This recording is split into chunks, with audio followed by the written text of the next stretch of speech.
Hey, and good afternoon, good morning. I'm so excited to be back. I know you have missed me, and I'm sorry. But, well, here we are. Welcome to the Transformation Moment, and I am your host, or your favorite catalyst, the one and only Transformation Catalyst. And in case you don't know me, my name is Sheila Toya.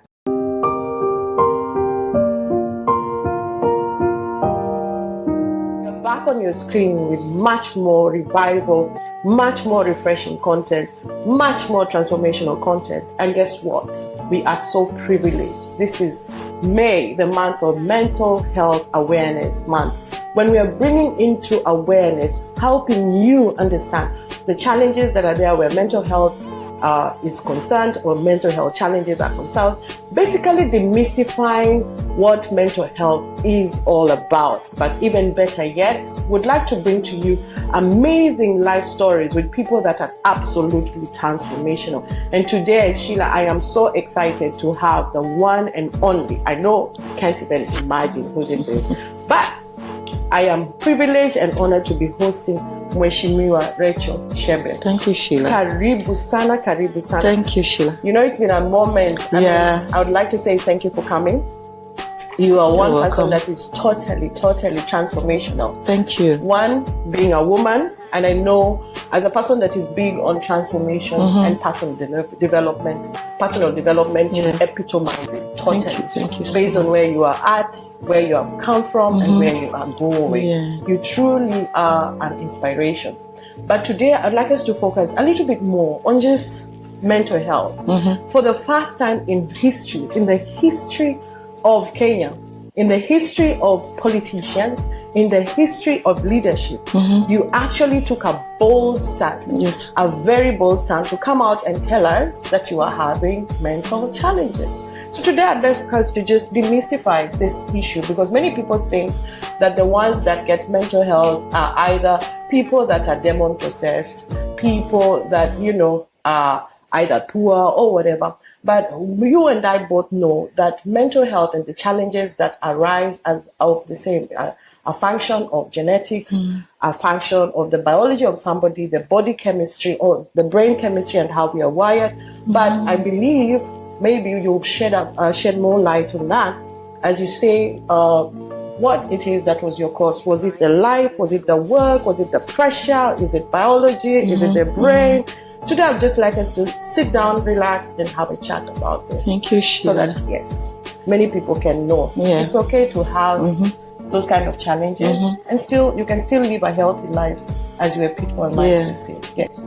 Thank you, Sheila. I thought the first thing you'd have said is that we are childhood friends. I did not want to spoil the cake. Because I really am so proud of you, because I've been following you, and we are of course friends when we were very, very young in our lives and our relationships. And probably let me start from there and say that my challenges on mental illness, which is bipolar disorder, which I can explain.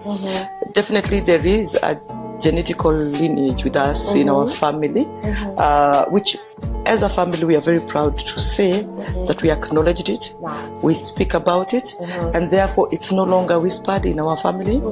It's a thing that we speak about, we champion it, we take ourselves through it, and if we recognize anybody within the family, we are in the safe space where we can say, I think you may be having an issue or not, and it's no longer judgmental. So I think that's the first thing I'd like to say about this stigmatization of mental illness. And so for me, yes, there's a genetical background to it, but I also want to say that a lot of my life experiences have been triggers. So let's talk about, if we begin this journey in terms of discussion, self-awareness is a very important aspect when it comes to identifying. And not only just identifying, but knowing who you truly are. And as you know who you are, you know what it is that you are not, or when you're malfunctioning, so to speak. So let's talk about now your point of being aware. Yes, it was genetic. And I know, like, all these years, when you're looking back probably at yourself or at your family members, probably there are those things that you are able to have heightened now your awareness. Maybe you can speak to us. Well, I mean, self-awareness, first of all, it doesn't just come naturally. It's taught. it's something you dig for. It's something you must acknowledge that you must find. So, self-awareness is not when you're walking on the street and then you decide, oh, from today I'm self-aware. It doesn't work that way. And many of the experiences in life also help you. But also if you hang around the right people, which I really believe in, and people who are there for growth, not just for walking the journey. And I've been lucky in my life to have people around me who are for growth. Especially, I say my life coach is my elder sister, Betty. Betty Kimani is my life coach. And she's done this for so long. And for long we used to wonder, what does Betty do? And then when I started walking the journey with her, which has been many years, step by step, I have been able to rise up to that self-awareness where I can say, now I am comfortable in a space where I can say, I know what I want. I know where I'm headed. I know what I feel, and I acknowledge what I feel, and I'm not ashamed about it. And I also know what my strengths are. I know what I can achieve, and I shall do so. And that self-awareness has really helped me deal with my mental illness, which is bipolar, because I think without it, I would have still been struggling. So for me, that's one of the reasons why I think that self-awareness is important, especially when it comes to dealing with your mental well-being. You really must be self-aware and you must be comfortable in that space, but you must have around you a safe space. And that safe space can only be created by those around you understanding, taking time to know what it is you go through, why you have your highs, why you have your lows, and being there in a space of love to take you through it. Of course, I am a big advocate of that space being working hand in hand with serious medical attention. I believe in visiting your psychiatrist as often as possible. So we'll talk about self-care. I want us to at that place of the self space. Yes. I create self-sharing spaces for people where somebody can come in and they can be able to unveil themselves. They can actually remove, like now as women, we wear makeup, we hide our flaws, we wear nice clothes, we don't want to show that we are flabby and this and that. But before you even get to being vulnerable with someone else, you need to be vulnerable with yourself. It's true. And when you're talking about self-awareness, it comes with you acknowledging that, look, maybe there's something wrong with me. Did you find that kind of a situation with yourself? Yes, I did. And when I was going through that self-awareness process, and this is so many years ago, please don't ask me how many years, because it's many years ago, I went through a program called the Landmark Forum. And at the Landmark Forum is when I went through the steps of knowing what you want to do with your life. And that's when I moved from design. Remember, you knew me as a designer. I moved from design. Thank you. I moved from design to politics. So unlike other politicians who came into politics for many other reasons, some will say the government told me to come, or I don't know. I did it deliberately. I decided I have seen my father do this. I think I can do it. Probably take it a notch higher. So it was a deliberate step. The other part of it, as I am telling you, is having become aware that I have bipolar, and constantly getting the support that I need from my psychiatrist and seeing psychologists. I then realized that I need to create a safe space for me. And what I find as we move along, amazing, is that my close friends, remember my hot mama friends? They're still there. The friends that, my old friends, and friends, my political friends, but those who are friends. Of course, as I said, my family. What I find amazing, and I'm so grateful for it, is that they create that safe space for me. And there is nothing more, what can I say, that gives you so much peace as a person who has mental illness. The affirmation. Then that affirmation that I know you, I love you, you're still great, I'm here for you. That unspoken conversation around people around you. Oh my God, I think is one of the biggest boosts to healing and living positively. with your mental illness. Yes. So it's good for us to, first of all, be aware. Yes. We need to be able to be vulnerable with ourselves. And as we are vulnerable, I hear that's what you're saying, that you need to be vulnerable with yourself. And even as you are vulnerable with yourself, then you can also be vulnerable with someone else. Exactly. And even as you are vulnerable, because I tell people all the time, it's not for you to be vulnerable with people that do not have the best interests, your best interests at heart. But when you have people that love you, that want the best for you, that believe in you, that totally are committed to your growth, then it's okay to be vulnerable. Very, very true. Right? Very true. Then when you're vulnerable in a good space like that, that allows you to be you without any prejudices, any condemnation, any judgment, then you can be able to unveil yourself and really just accept that, look, I need help, and the best place to begin, charity begins at home. So having a support system for you you'd also be able to affirm. But let me just say something there so that we don't give the wrong impression to people probably who are going through mental illness. That safe space you create for yourself must also give you the confidence, and that's why seeing a psychologist and dealing really with your issues is important. That if it's not created, I can still survive. So I am saying my safe space is like one of my biggest pluses for me. But there are people dealing with their mental illness who have tried to create that space but are not getting the response from the safe space. And I am saying, with or without that safe space, take care of yourself. Be aware of yourself. If you get affirmation, if you get support from the outside, well done. If not, there are other avenues for you to reach out if you accept. So if you feel like in your safe space you're not getting the support you need, that is why I really do encourage people to see a psychiatrist, a psychologist, counselors. Take it to the next level. Take it to the next level. Do not sit back thinking, well, if you're not helping me, then I will not help myself. That's only detrimental to yourself. That's true. And not to those people around you. And I think you also have to appreciate that the one who's responsible for your own well-being is you. Exactly. The responsibility begins and falls with you. And then when you realize that, then you understand that this is my life, and I have to do what it is that I need to do to be able to get to be the person that I'm created to be. But we would also have to appreciate the fact that, my dear, society right now, the prejudices, the stigma that comes with somebody, with the labels, with the lenses that we look at people at when people are overwhelmed or when they're manifesting this.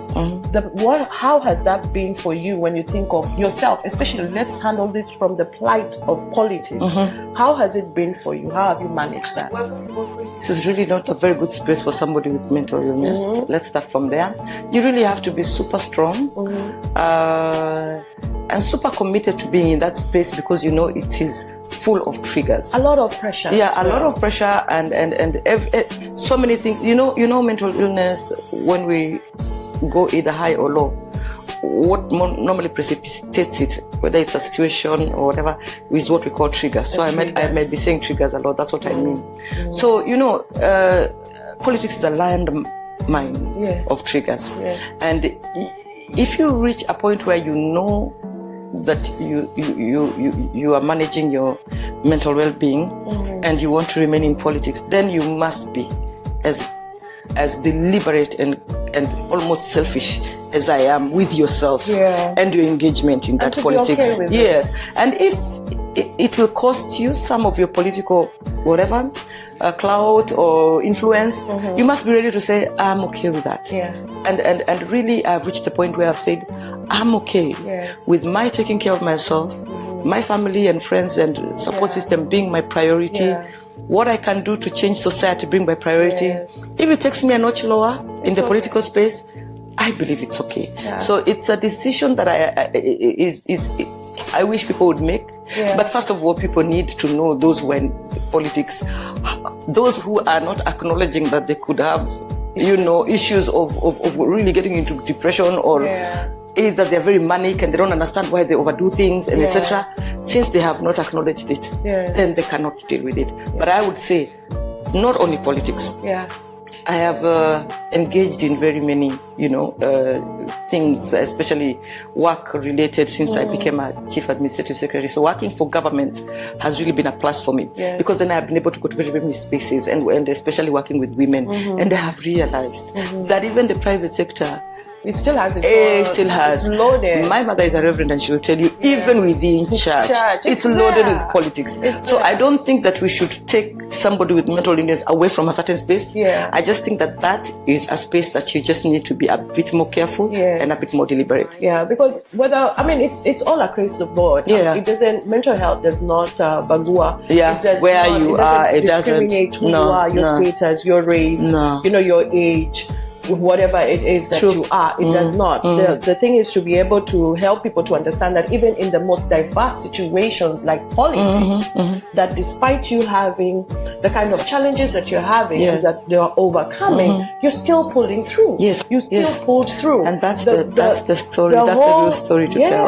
And that is what we have to shine the light on that. Because for you as Rachel Shebesh, the landmine is at politics. For somebody else, just having a family is the landmine. For somebody else, being a top executive is that landmine. Exactly. For somebody else who's busy having to deal with Kanjo every other day in the streets of Nairobi or Mombasa, that's the landmine. So when we are highlighting this, what we are actually telling people, and the whole point is, I love what you're saying, that be self-aware.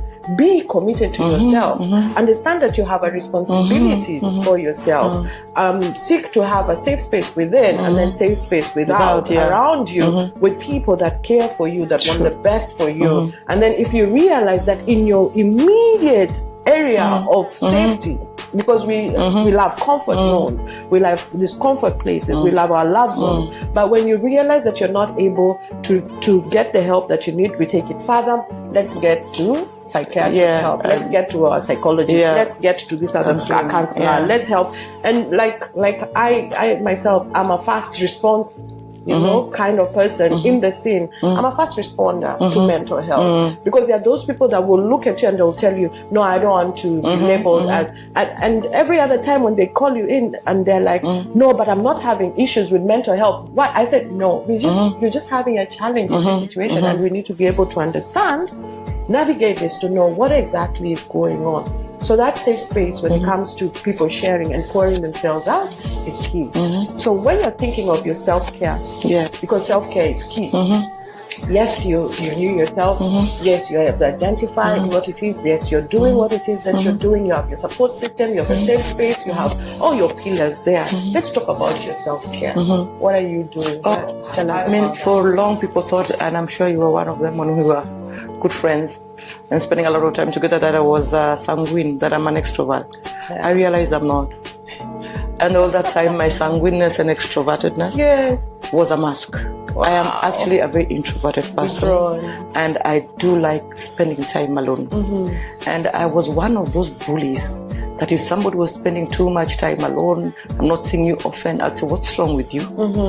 And I would search you out and say, there's something wrong with you. And it never occurred to me that being alone is a healing and is something that introverted people love doing. And so I gave myself that permission to not be in the noise and not to be in that space. And that began my healing. And I reconnected with those who were important to me, starting with my family. And I think after the loss of my father, who was a big pillar in my life, we reconnected even as our family in terms of my brother and my sisters and my mother, and started connecting in a way that we had not. And I opened myself to that space, because before I used to say, okay, that's family and family business, and I'm my politician. But I said, no, let me try as much as possible, and I deliberately reconnected.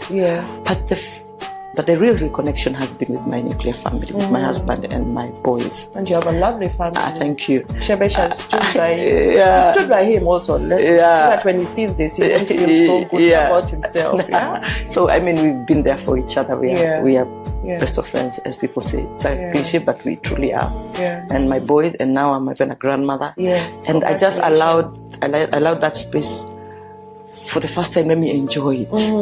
I mean, as much as I can, let me enjoy it. And enjoying doesn't mean also that you tell your children, okay, let's wake up all of us and go swimming or golfing. I don't know what it also doesn't work that way. It just be available for that child as much as they need you. And let them know that you're the priority. And I hope that I have been doing that with my children, because I really went out to do that and my family. And then for the larger family, and I tried, these family functions that you used to miss, I don't miss them anymore, because you can always recreate your work schedule, but you will never recreate a funeral or a wedding or a birthday even. That was important. My immediate best friends, who are like my sisters, I think in terms of one-to-one relationship, because we are a group of about 18. I will say 18, I think. I don't know how many we are, and they're going to kill me because of never knowing this number. But but we are a group of friends who have been together almost 21 years now. And for long, the relationship was as a group. But now, through our own self-awareness, because even the group is what mamas, we are growing. The awareness of a one-to-one relationship with every one of them is important. Reminding each other where we are in life, and now, our average age is actually 50. There was a time our average age was, we really laugh at this story, but that's our average age, which means that we take time to remember our parents, because this is something that people forget. We take time to be in each other's business with our children. I mean, if your son has something, my daughter has something, if she's selling cookies, I will buy the cookies. If she has a gallery show, she's an artist, that little thing. So I am saying, it may sound to everybody like, but that's just life. But imagine it's not. That is somebody who has made a conscious decision to see life, and to enjoy it. And I think also the same way you're saying that there are those things that we are so presumptuous about.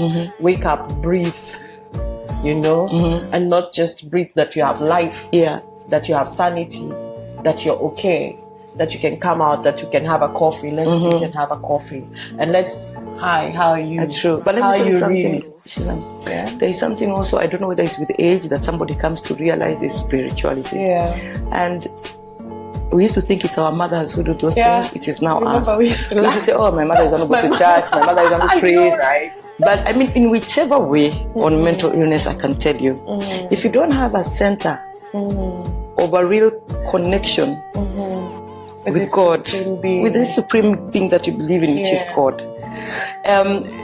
Even with all those nice things I'm saying about being self-aware, having God, there is a point at which you are alone. Absolutely. And at that point when you are alone, you need God. And therefore you need to start developing some kind of conversation if you've never had it. I mean, as basic as it is, because my mother is a reverend, as you know, and she says, if you don't know what to pray, just pray the Lord's Prayer. If you don't know what to say, just be silent. In God's presence. So I mean, it's not like you voicing it is good, but sometimes if even the voice is not there. And so, I used to wonder why people keep talking about that thing. And for that is a space that for me, in the mental well-being space, I truly and firmly believe in it. Absolutely. So we are saying self-care is all about you being in tune with yourself, you being in tune with your emotions, you being in tune with the people around you, your nuclear family, your extended family, socializing, your friends as well, because now we have the different cadres of social circles that we're having, but most significantly, fundamentally also having a relationship with God. So relationship with self, relationship with loved ones, friends, a good relationship also with colleagues. And of course, of most importance, having a good relationship with the one that has created you, that understands the challenges. So I know many people are wondering, as I have, and as I met you and I asked you, what next, Mheshimiwa? Umenyamaza sana, umenyamaza. First of all, people, I think, just have not known what I've been doing since I lost my seat to Esther Passaris in Nairobi. I was appointed a Chief Administrative Secretary. And you're doing a good job. Thank you. Which literally is like a deputy minister, in layman's terms, to our cabinet secretary, and I was taken to my dream job. And sometimes I say, God, how lucky can I be? I mean, really, everybody has known me as the feminist, fighter for women's rights, unapologetically, and then a situation arises where I don't get what I thought was my second term as a women rep, but I get to sit at the table where women reps come, where women organizations come, where all decisions pertaining empowerment of women are. And I'm like, this can't be true. And therefore I have taken the last 5 years deliberately performing to my optimal any of the work that is placed in front of me. And I can tell you, I am proud of what we have done in our ministry. Some of the transformational, work we have done in the ministry is probably best left to other people to see.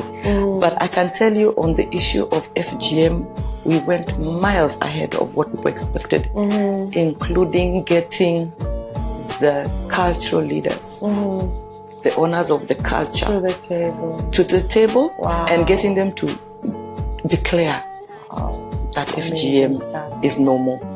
When you go to the issue of affirmative action funds, which is the empowerment funds we give to women, I know with the noise in politics nobody will believe it, but the kind of money we have put in the hands of women groups in this country since the CS and I came into this office, I mean, is amazing. And as I said, best left for people to say. But if you walk around this country, you will find women through the Women Enterprise Fund, Wezo Fund, and GAF, who have been empowered to move into table banking and business, and has transformed their lives. Absolutely. When it comes to issues, of course, of gender discrimination, especially in the workplace, in the political space, we have done so well that we have engaged the trailblazers. First, we have acknowledged the women who came before us, and we really have gone out of our way to get them to write memoirs, to write their story, so that these other women coming up get a space. For a long time, there was an antagonistic kind of conversation between the ministry, or let me say government, and civil society organizations, women-led. We smoothed that out. Nice. Our biggest partners are actually our partners. I mean, our biggest plus is our partners, whether foreign or the local civil society organizations that you know very well, that have done so much work. I've never felt like government is giving them the extra push. We have gone way beyond that. We have engaged with KEPSA to make sure that the women in business, I mean, there is no space that we are not there. And of course, we are looking forward that by the time, we pack our bags with our President Uhuru Kenyatta, that we will have achieved in his legacy more than even what we promised for that space. Thank you. We celebrate. Thank you. So of course you have told us that things don't fall apart, but they fall into place. Kind of fall into place. Yes. So and a detour, a delay is, when you are in a place, a detour does not mean that it's a denial. It's just, exactly. I've been trying to tell that to your destination. It took me a while to convince my supporters, because we all have that even in this election, I would rather campaign for a government that I believe in to come in, and so that I can continue, God willing, working in the government space. Because, in the political space, it's a lot about agitation. Yes. Antagonistic. And holding government accountable, representing the people, legislation. That's more like agitation for this. But when you're in government, it's about delivery. That's true. And because I did agitation for almost 15 years, I think I am now in the space for delivery. And therefore, I think this is the space that I would like to be in and to deliver in. However, as I said, if that space, whether in agitation, whether in tell that person that is going through, as we wind up, what would you tell that person that is going through the challenges that you have experienced and you're conquering in the same? Just a nice word of encouragement to somebody out there. One is, please you're not alone.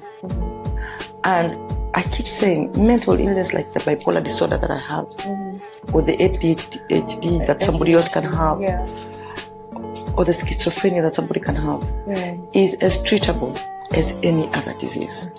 And the moment that we get that correctly, ourselves who are going through the mental illness and those around us, the faster we can move to healing. Yes. Because people still believe, and it's very sad in this day and age and the advancement in medicine, that there is no hope for somebody who is, going through mental illness.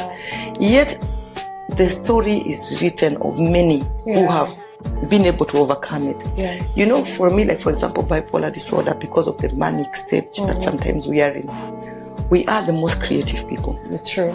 And probably also artistic. And what happens is that when you're very, very creative and you're bipolar and you're manic and you're creating and creating, at a point people will see this creating as you're going overboard. And you yourself probably don't realize it, but you do know that you are not sleeping. You're waking up with a new idea. Every day you are coming up with something. I mean, if you go into a meeting, what you say, it just blows everybody away. But then tomorrow you might come with another and they'll say, but you told us this yesterday.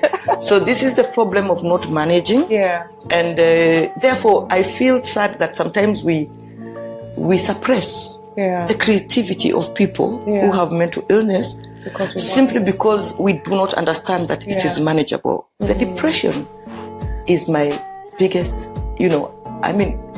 after going through depression, I would not wish depression on anybody. Depression is something that with all your heart and might, please, if you see somebody who's going through depression, and if you feel that your sadness is overbearing, reach out, because there is support. And that's why I'm a serious advocate of medication. And I know there are people who don't believe in medication, but I want to ask you, if your mother has hypertension or diabetes, are you not always on her case about taking her medication? Isn't it? It is exactly the same thing, as the medicine that I take in the morning is the same my mother takes for her diabetes. And in the evening when I am taking, me and my mother will be taking the same medicine.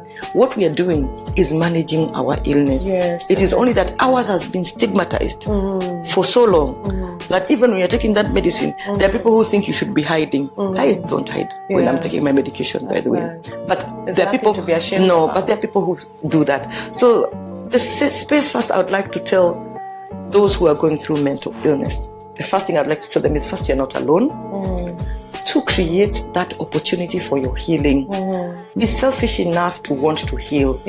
Reach out to anybody. And when I say anybody, I normally mean anybody you are comfortable with. Because if I tell you, go to a psychiatrist, you probably don't even know where psychiatrists are found.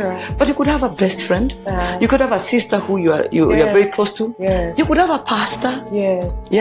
I mean, you could have somebody at work. But there is one person, I promise you, when you say, I think I need help, to that one person that you recognize, I am so sure.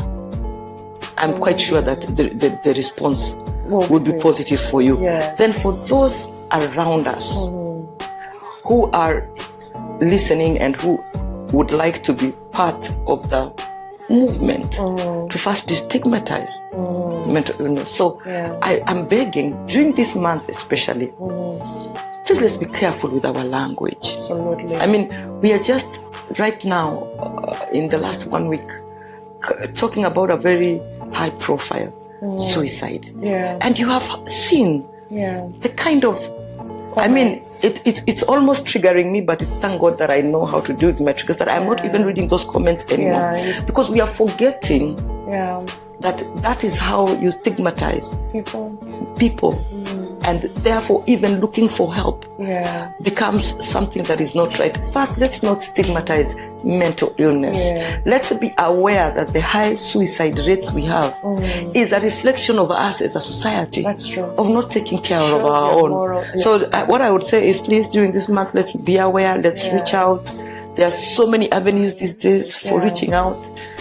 With social media especially, and the internet, there is, I mean, even if you can't go to a person, believe me, there is somebody you can find. So I'll just ask people to take care of themselves and to be selfish enough to want to get better. Okay. Yeah. Thank you so much, Michelle. Thank you. Well, guys, there you have it. This is a month when we are bringing the light on you. Allow me, on behalf of Mheshimiwa, and as you have heard, we have had a very healthy conversation to say your condition is not who you are.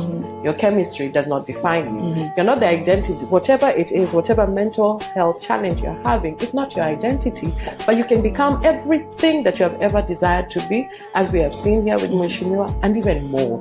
So I'll reach out to you and tell you, in case you need any support, please drop me a DM. Reach out to somebody, even if it's not me, reach out to someone, for as long as these are people that are committed to you and are willing to work with you in that journey.